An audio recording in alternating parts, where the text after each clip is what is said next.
یہ تمہارے قتل پر قادر نہیں ہوں گے. کیسے قادر نہیں ہوں گے؟ کہ ورافعک الیہ، میں تمہیں اپنی طرف اٹھا لوں گا. تو یہ معنی بھی ہو سکتے ہیں اور اس میں بھی کوئی اشکال نہیں ہے. وجہ اس کی یہ ہے کہ حضرت نبی، ایک تو قرآن کریم نے صاف صاف دوسری آیت میں فرمایا کہ وَمَا قَتَلُوهُ یقینا بل رفعہ اللہ علیہ، کہ جن لوگوں نے قتل کرنا چاہا تھا انہوں نے یقینی طور پر ان کو قتل نہیں کیا، بلکہ اللہ تعالیٰ نے ان کو اوپر اٹھا لیا. لہذا یہاں پر معنی یہ نہیں ہے کہ میں تمہیں ابھی موت دے دوں گا، یہ معنی نہیں ہو سکتے، بلکہ معنی یہی ہے کہ جب بھی موت آئے گی تو تمہیں تبھی موت آئے گی. یہ معنی بھی اس کے ممکن ہے. بہرحال ان دونوں لفظوں کے ذریعے اللہ تبارک و تعالیٰ نے حضرت عیسیٰ علیہ السلام کو یہ تسلی دے دی کہ یہ لوگ تمہارے قتل پر قادر نہیں ہوں گے اور میں تمہیں اوپر آسمان میں اٹھا لوں گا. پھر تیسرا وعدہ یہ فرمایا کہ وہ مطہرک من الذین کفروا، میں تمہیں ان لوگوں کی ایذا رسانی سے پاک کروں گا جو کفر اپنائے ہوئے ہیں، جو کافر ہیں، جو تمہارا انکار کر رہے ہیں، ان سے پاک کر دوں گا. ان سے پاک کرنے کے ایک معنی یہ بھی ہو سکتے ہیں کہ ان کی ایذا رسانی سے پاک کر دوں گا، اور اس کے ایک معنی یہ بھی ہو سکتے ہیں کہ انہوں نے آپ پر جو جھوٹے الزامات لگائے ہوئے ہیں، میں ان الزامات سے آپ کو اس طرح پاک کر دوں گا کہ پھر ساری دنیا ان الزامات کو غلط تسلیم کر لے گی. مثلا انہیں الزام یہ لگایا ہوا تھا الیاذ باللہ کہ حضرت عیسیٰ علیہ السلام چونکہ بغیر باپ کے پیدا ہوئے ہیں تو الیاذ باللہ یہ ثابت النسب نہیں ہے، والیاذ باللہ. تو اللہ تعالیٰ فرماتے ہیں کہ میں تمہیں اس الزام سے بھی پاک کر دوں گا، اور الزام سے پاک کرنے کے معنی یہ ہے کہ پھر دنیا کی اکثریت اس بات کو تسلیم کر لے گی کہ آپ کی پیدائش معجزے کے طور پر بغیر باپ کے ہوئی ہے، اور حضرت مریم سے آپ کا نسب پوری طرح ثابت ہے اور آپ بغیر باپ کے پیدا ہوئے ہیں. چوتھا وعدہ یہ فرمایا کہ وَجَعَلُ الَّذِينَ اتَّبَعُوكَ فَوْقَ الَّذِينَ كَفَرُوا إِلَى يَوْمِ الْقِيَامَةِ، اور جن لوگوں نے تمہاری پیروی کی ہے یعنی حواریین وغیرہ، ان کو میں قیامت کے دن تک ان لوگوں پر غالب رکھوں گا جنہوں نے تمہارا انکار کیا ہے. انکار کس نے کیا تھا؟ یہودیوں نے. تو فرمایا جا رہا ہے کہ میں وعدہ کرتا ہوں کہ جو لوگ تمہارے متبع ہیں اور تمہارے پیروکار ہیں، تم پر ایمان لائے ہوئے ہیں، ان کو یہودیوں پر ہمیشہ فوقیت حاصل رہے گی. اس کا ایک مطلب یہ ہے کہ سیاسی فوقیت حاصل رہے گی، یعنی یہودی ان کے تابع رہیں گے اور عیسیٰ علیہ السلام کے ماننے والے وہ غالب رہیں گے. اس اعتبار سے بھی دیکھا جائے تو یہ پیشین گوئی پوری طرح پوری ہوئی ہے، کیونکہ حضرت عیسیٰ علیہ السلام کے ابتدائی دور میں تو بے شک حضرت عیسیٰ علیہ السلام کو اور ان کے حواریون کو بہت سے ظلم و ستم کا سامنا کرنا پڑا، لیکن آخر کار پھر روم کی پوری سلطنت حضرت عیسیٰ علیہ السلام کے ماننے والی بن گئی. اگرچہ ان کے دین میں تحریفات بہت کی گئیں، لیکن وہ کم از کم حضرت عیسیٰ علیہ السلام کو مانتے تھے. تو جو متبع تھے وہ غالب آئے، اور یہودی اور بت پرست جو حضرت عیسیٰ علیہ السلام کا انکار کرتے تھے وہ مغلوب ہوئے. اور آئندہ بھی پھر سلسلہ یہی رہا کہ عیسیٰ علیہ السلام کے ماننے والے، چاہے وہ عیسائی ہوں یا پھر مسلمان ہوں، وہ یہودیوں پر ہمیشہ غالب رہے ہیں، یعنی ان کی تعداد بھی زیادہ رہی، ان کا سیاسی اقتدار بھی زیادہ رہا، اور یہودی ان کے مقابلے میں مغلوب ہوئے. تاریخ کے بیشتر حصے میں ایسا ہی ہوتا رہا. اگر کوئی اکا دکا واقعہ تاریخ کے صدیوں کی تاریخ میں اگر کوئی ایک واقعہ ایسا پیش آ جائے جہاں یہودیوں کا غلبہ ہو یا یہودیوں کی سلطنت ہو تو وہ اس کے منافی نہیں ہے، کیونکہ ذکر ہو رہا ہے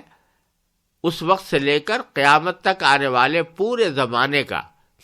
اس کی مجموعی حیثیت کا، کہ مجموعی اعتبار سے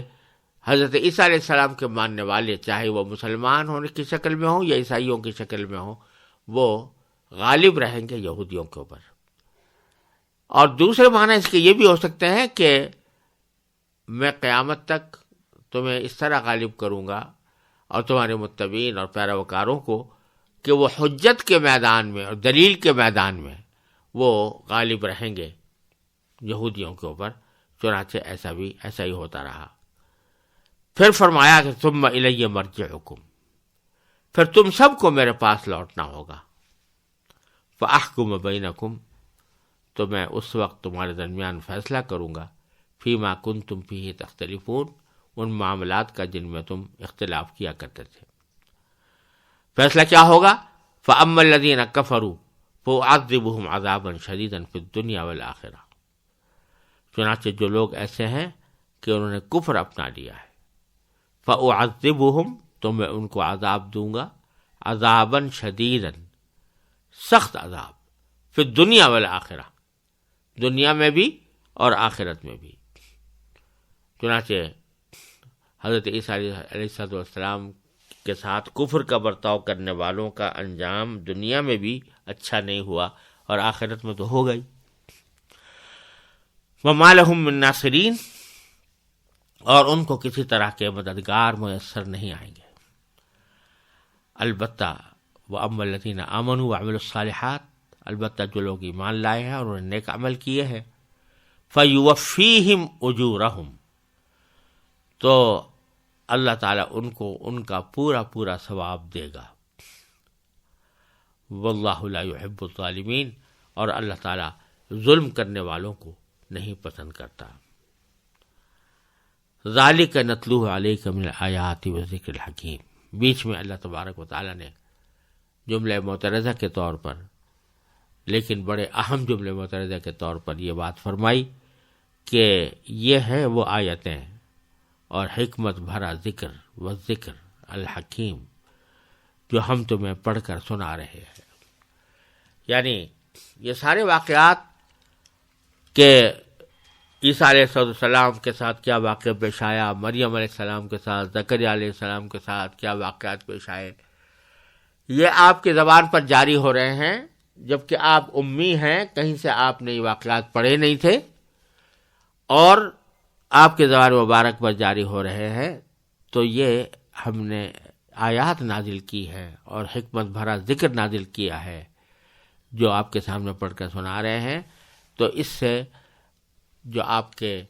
مخالفین ہیں ان پر یہ بات واضح ہونی چاہیے کہ ایک امی شخص کے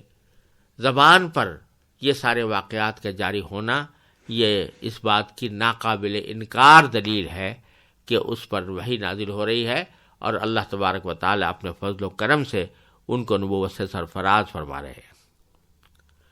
پھر آخر میں ساری بات کا نتیجہ اللہ تبارک و تعالیٰ نے اس طرح نکالا کہ یہ سب واقعات جو ہم نے تمہیں سنائے ہیں کہ کس طرح حضرت مریم کو حمل ہوا، کس طرح حضرت مریم نے حضرت عیسیٰ علیہ السلام کو جنا، یہ ساری تفصیلات، اور اس سے پہلے حضرت زکریا علیہ السلام کے واقعے میں جو کچھ تفصیلات پیش آئیں،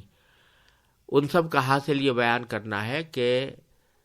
حضرت عیسیٰ علیہ السلام کا بے باپ پیدا ہو جانا یہ کوئی ایسی بات نہیں ہے جس کی بنا پر ان کو خدا یا خدا کا بیٹا کہا جائے،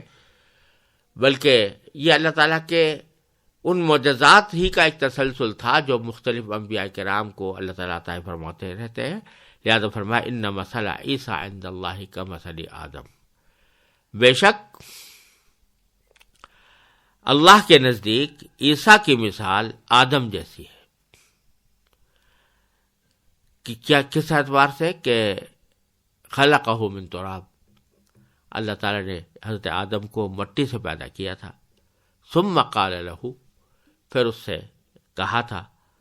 کہ کن، ہو جاؤ، فیکون، تو ہو گئے تھے وہ۔ یعنی حضرت آدم علیہ السلام بھی تو بغیر باپ کے پیدا ہوئے تھے، بلکہ حضرت عیسیٰ علیہ السلام کا تو معاملہ یہ تھا کہ ان کی ماں تھیں، باپ کے بغیر اللہ نے پیدا فرمایا تھا، لیکن ماں سے پیدا ہوئے تھے۔ لیکن حضرت آدم علیہ السلام کا تو نہ کوئی باپ تھا نہ کوئی ماں تھی۔ جب اللہ تعالیٰ نے آدم علیہ السلام کو پیدا کیا تو فرمایا کن، ہو گیا، وہ ہو گئے، پیدا ہو گئے۔ تو اللہ تبارک و تعالیٰ نے کی قدرت سے یہ کیا بعید ہے کہ جب ایک شخص کو وہ بغیر ماں باپ کے پیدا کر سکتا ہے تو کسی کو صرف باپ کے بغیر پیدا کر دے،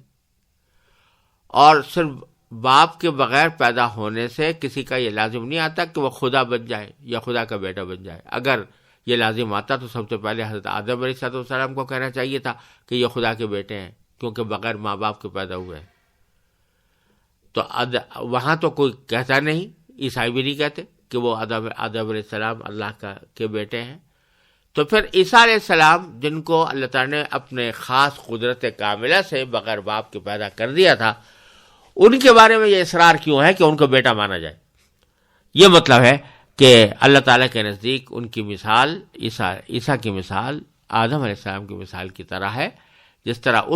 ان کو اللہ تعالیٰ نے کن سے پیدا کیا، اسی طرح اللہ تعالیٰ نے عیسیٰ علیہ السلام کو بھی کن سے پیدا کیا، اور اس میں کسی باپ کے واسطے کی ضرورت پیش نہیں آئی۔ چنانچہ فرما دیا کہ الحق من ربک، یہ ہے حق بات جو آپ کے پروردگار کی طرف سے آئی ہے، فلا تکن من الممترین، تو تم شک میں مبتلا لوگوں میں شامل نہ ہو جانا، جو لوگ شک میں مبتلا رہتے ہیں۔ بات ہم نے پوری طرح واضح، صاف، مدلل بیان کر دی ہے، اب اس کے بعد کسی شک میں پڑنے کی گنجائش نہیں۔ آگے پھر اللہ تبارک و تعالی نے اگلی آیات میں یہ بتایا کہ حق کے ان دلائل کے واضح ہو جانے کے باوجود بھی اگر کچھ لوگ تم سے جھگڑا کرتے رہیں تو تم کیا کرو؟ چنانچہ فرمایا اعوذ باللہ من الشیطان الرجیم بسم اللہ الرحمن الرحیم فمن حاجك فيه من بعد ما جاءك من العلم فقل تعالوا ندعو أبناءنا وأبناءكم ونساءنا ونساءكم وأنفسنا وأنفسكم ثم نبتهل فنجعل لعنة الله على الكاذبين إن هذا لهو القصص الحق وما من إله إلا الله وإن الله لهو العزيز الحكيم فإن تولوا فإن الله عليم بالمفسدين قل يا أهل الكتاب تعالوا إلى كلمة سواء بيننا وبينكم ألا نعبد إلا الله ولا نشرك به شيئا ولا يتخذ بعضنا بعضا أربابا من دون الله فإن تولوا فقولوا اشهدوا بأننا مسلمون۔ فرمایا کہ تمہارے پاس حضرت عیسیٰ علیہ السلام کے واقعے کا جو صحیح علم آ گیا ہے، اس کے بعد بھی جو لوگ اس معاملے میں تم سے بحث کریں تو ان سے کہہ دو کہ آؤ ہم اپنے بیٹوں کو بلائیں اور تم اپنے بیٹوں کو، اور ہم اپنی عورتوں کو اور تم اپنی عورتوں کو، اور ہم اپنے لوگوں کو اور تم اپنے لوگوں کو، پھر ہم سب مل کر اللہ کے سامنے گڑ گڑائیں اور جو جھوٹے ہوں ان پر اللہ کی لعنت بھیجیں۔ یقین جانو کہ واقعات کا سچا بیان یہی ہے، اور اللہ کے سوا کوئی معبود نہیں ہے، اور یقیناً اللہ ہی ہے جو اقتدار کا بھی مالک ہے، حکمت کا بھی مالک۔ پھر بھی اگر یہ لوگ منہ موڑیں تو اللہ مفسدوں کو اچھی طرح جانتا ہے۔ کہہ دو کہ اے اہل کتاب، ایک ایسی بات کی طرف آ جاؤ جو ہم تم میں مشترک ہو، یہ کہ ہم اللہ کے سوا کسی کی عبادت نہ کریں اور اس کے ساتھ کسی کو شریک نہ ٹھہرائیں، اور اللہ کو چھوڑ کر ہم ایک دوسرے کو رب نہ جانیں۔ پھر بھی اگر وہ منہ موڑیں تو کہہ دو گواہ رہنا کہ ہم مسلمان ہیں۔ ان آیات میں اللہ تبارک و تعالی نے دو باتوں کا ذکر فرمایا ہے، اور وہ یہ کہ اہل کتاب سے، خاص طور سے یہاں ذکر نصرانیوں اور عیسائیوں کا ہو رہا ہے، اور اس وفد سے گفتگو ہو رہی ہے جو نجران سے نبی کریم صلی اللہ علیہ وسلم کی خدمت میں حاضر ہوا تھا۔ تو اللہ تبارک و تعالیٰ فرما رہے ہیں کہ زبانی گفتگو اور زبانی بحث اور دلائل کے تبادلے کے نتیجے میں حق تو واضح ہو چکا۔ اب بھی اگر یہ لوگ تمہارے ساتھ بحث جاری رکھیں تو چونکہ تم اپنے دلائل کو ان کے سامنے واضح کر کے اتمام حجت کر چکے ہو، ان پر حجت پوری کر چکے ہو، تو اب مزید بحث میں پڑنے کی ضرورت نہیں ہے۔ البتہ ان کو ایک بات کی دعوت دے دو، دعوت یہ دو کہ آؤ ہم مل کر مباہلہ کریں۔ مباہلے کے معنی یہ ہوتے ہیں کہ جب زبانی دلائل کا سلسلہ ختم ہو جائے تو دونوں فریق اپنے اپنے گھر والوں کو جمع کر کے، اپنے اپنے بیٹوں کو، اپنے گھر والوں کو جمع کر کے اللہ تعالیٰ کے سامنے یہ دعا کرے کہ یا اللہ ہم میں سے جو شخص بھی غلطی پر ہو، ہم میں سے جو شخص بھی آپ کے رضا کے خلاف موقف اختیار کیے ہوئے ہو، اس پر آپ کی لعنت ہو، وہ ہلاک ہو جائے۔ یہ دونوں مل کر دعا کریں ایک جگہ جمع ہو کر، وہ بھی یہ کہے، ایک فریق بھی یہ دعا کرے اپنے حق، اور دوسرا فریق بھی یہی دعا کرے کہ اگر میں باطل پر ہوں تو میں ہلاک ہو جاؤں۔ اس عمل کو مباہلہ کہا جاتا ہے۔ اور جب بحث کا کوئی فریق دلائل کو تسلیم کرنے کے بجائے ہٹ دھرمی پر تلا ہوا ہو تو آخری راستہ یہی ہوتا ہے کہ اسے مباہلے کی دعوت دی جائے، جس میں دونوں فریق اللہ تعالیٰ سے یہ دعا کریں کہ ہم میں سے جو بھی جھوٹا یا باطل پر ہو وہ ہلاک ہو جائے۔ چنانچہ یہاں پر جب نبی کریم سرور دو عالم صلی اللہ علیہ وسلم نے نجران کے وفد کے لوگوں سے دلائل کی میدان میں ہر طرح کی گفتگو فرما لی اور ان کو دلائل سے لاجواب بھی کر دیا، پھر بھی وہ لوگ بحث پر آمادہ رہے، ہٹ دھرمی پر آمادہ رہے، تو اللہ تعالی نے فرمایا کہ اب ان کو مباہلے کی دعوت دے دو۔ مباہلے کی دعوت کس طرح دو کہ ان سے کہو تعالو، آ جاؤ، ندعو ابناءنا، ہم بلا لیں اپنے بیٹوں کو، و ابناءکم، اور بلا لیں تمہارے بیٹوں کو، و نساءنا و نساءکم، تمہاری عورتوں کو، اپنی عورتوں کو، و انفسنا و انفسکم، ہم اپنی جانوں کو بھی جمع لے آئیں اور تمہیں بھی جمع کر لیں، ثم نبتہل، سب مل کر پھر اللہ تعالیٰ کے سامنے ابتحال کریں، یعنی عاجزی کے ساتھ دعا مانگے، جس کو گڑ گڑانے سے بھی تعبیر کیا جاتا ہے، فنجعل لعنت اللہ علی الکاذبین، تو پھر اللہ کی لعنت بھیجیں اس شخص، ان لوگوں پر جو جھوٹ بولنے والے ہوں۔ چنانچہ ایسا ہی ہوا کہ آخر میں روایات میں آتا ہے کہ نبی کریم صلی عالم صلی اللہ علیہ وسلم نے نجران کے وفد کو دعوت دی کہ وہ آئیں اور آ کر اس طرح ہم دونوں مل کر دعا کریں، اور خود اس مباہلے کے لیے تیار ہونے کی خاطر آپ نے اپنے اہل بیت کو جمع بھی فرما لیا۔ لیکن جب آپ نے پیشکش کی تو عیسائیوں کا وفد مباہلے سے فرار اختیار کر گیا، اور بعض روایات میں آتا ہے کہ اس نے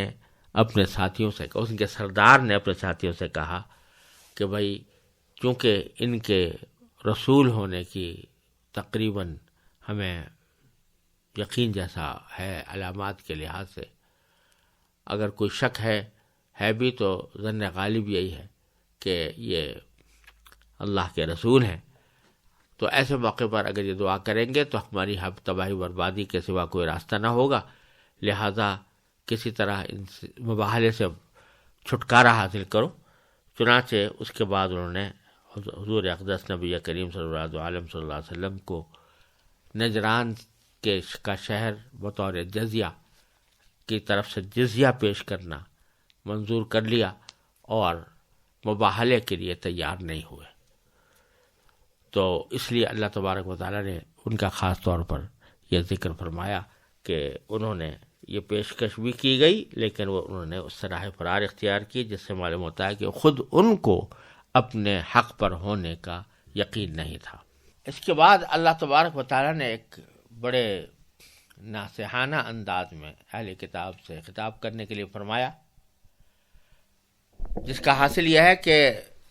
دلائل کے میدان میں بھی ان سے گفتگو ہو چکی، مباہلے کی بھی ان کو دعوت دی جا چکی، اور سارے مرحلے اس طرح طے ہو گئے۔ لیکن خود رسول کریم صلی اللہ علیہ وسلم کو سے یہ فرمایا جا رہا ہے کہ آپ اپنی ان دعوت کا کام ان سے مایوس ہو کر ترک نہ فرمائیں، بلکہ ان کو ناصحانہ دعوت کا سلسلہ مستقل جاری رکھیں۔ چنانچہ فرمایا قل یا اہل الکتاب تعالوا الی کلمۃ سواء بیننا وبینکم، آپ ان سے یہ کہیے کہ اے اہل کتاب آ جاؤ ایک ایسے کلمے کی طرف جو سواء بیننا وبینکم، جو ہم تم میں مشترک ہو، اور وہ کیا کہ اللہ نعبد الا اللہ، کہ ہم اللہ کے سوا کسی کی بھی عبادت نہ کریں، ولا نشرک بہ شیئا، اور اس کے ساتھ کسی کو شریک نہ ٹھہرائیں، ولا یتخذ بعضنا بعضا اربابا من دون اللہ، اور ہم ایک دوسرے کو اللہ کو چھوڑ کر اپنا رب نہ بنائیں۔ فإن تولوا، پھر بھی اگر وہ منہ موڑے رکھیں، فقولوا، تو یہ کہہ دو کہ اشہدوا بأننا مسلمون، گواہ ہے نا کہ ہم مسلمان ہیں۔ تو یہاں یہ بتلا دیا کہ ان کو ایسے کلمے کی دعوت دو جو ہمارے ان کے درمیان مشترک ہو، اور مشترک کلمے کا مطلب آگے یہ بتایا کہ ہم اللہ کے سوا کسی کی عبادت نہ کریں۔ یہ اس لیے فرمایا کہ اہل کتاب چاہے یہودی ہوں چاہے نصرانی ہوں، ان کی جو اصل کتابیں ہیں جن کو وہ مانتے ہیں، ان میں کہیں بھی شرک کا حکم نہیں ہے، بلکہ تمام جگہوں پر یہی کہا گیا ہے کہ خداوند تمہارا ایک ہی خداوند ہے۔ تو اللہ کو ایک قرار دینا پوری بائبل کی جتنی کتابیں ہیں، جس کا عہد نامہ قدیم تو یہودی بھی مانتے ہیں اور عہد نامہ جدید عیسائی بھی مانتے ہیں، ان میں کوئی ایک جملہ بھی ایسا نہیں ہے جو اللہ تبارک و تعالیٰ کی وحدانیت کے خلاف کسی بات پر دلالت کرتا ہو۔ سب جگہ یہی اقرار کرایا گیا ہے کہ اللہ تبارک و تعالیٰ ایک ہے۔ تو اس میں حضور اقدس صلی اللہ علیہ وسلم کو اللہ تعالیٰ نے یہ طریقہ تعلیم فرمایا کہ ان کو دعوت دینے کے لیے یہ کہو کہ اے اہل کتاب، تم ایسی بات کی طرف آ جاؤ جو ہمارے اور تمہارے درمیان مشترک ہو، اور وہ یہ ہے کہ توحید کی بات، اور اس کے ساتھ اللہ تعالیٰ کے ساتھ کسی کو شریک نہ ٹھہرانے کی بات۔ یہ اس بات کو مان لو تو پھر آگے ہمارے اور تمہارے درمیان مذہب کا اور دین کا اختلاف ختم ہو سکتا ہے۔ لیکن ہوا یہ ہے کہ اگرچہ ان کی کتابیں توحید کے ذکر سے بھری ہوئی ہیں، لیکن انہوں نے اپنی طرف سے کچھ باتیں ایسی گھڑ رکھی ہیں جو اس کتاب کے احکام کے خلاف ہیں، اور اس کی وجہ سے عیسیٰ علیہ السلام کو مثلا خدا کا بیٹا قرار دینا یا خدا کا ایک حصہ قرار دینا، کہنا کہ تین مل کر ایک خدا ہے، یہ سب باتیں اپنی طرف سے بنا لی ہیں، ورنہ ان کے کتابوں میں، اصل کتابوں میں یہ باتیں موجود نہیں ہیں۔ اس لیے اللہ تعالیٰ فرماتے ہیں کہ جو بات مشترک ہے ہمارے تمہارے درمیان، تمہاری کتاب بھی وہی کہہ رہی ہے، ہماری کتاب بھی وہی کہہ رہی ہے، اس پر آ جاؤ، اور اس کے خلاف جو باتیں ہیں ان سے کنارہ کر لو۔ ان میں سے ایک بات تو یہ ہے کہ اللہ تعالیٰ کے ساتھ کسی کو شریک نہ ٹھہرائے،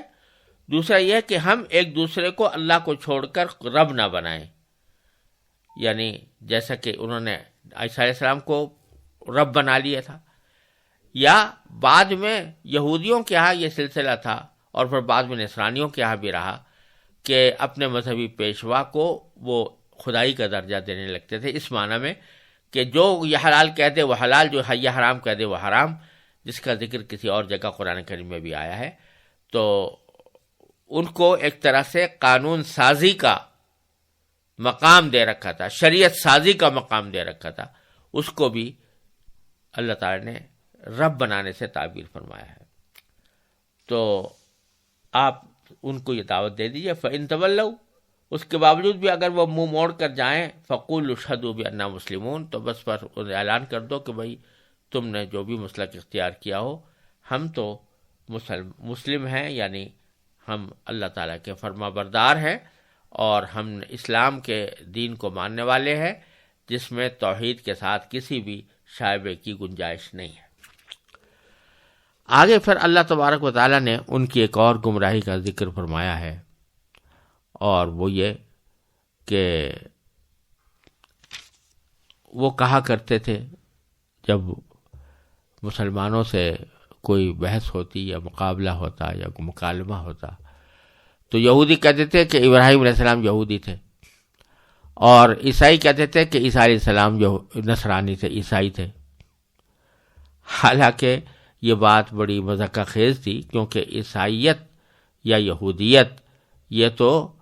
بعد میں پیدا ہوئی، اور ابراہیم علیہ السلام کہیں پہلے پیدا ہو چکے تھے، لہذا ان کو یہودی یا نصرانی کہنا یہ بہت ہی غیر معمولی بات تھی۔ تو آگے اللہ تعالیٰ اس کا ذکر فرما رہے ہیں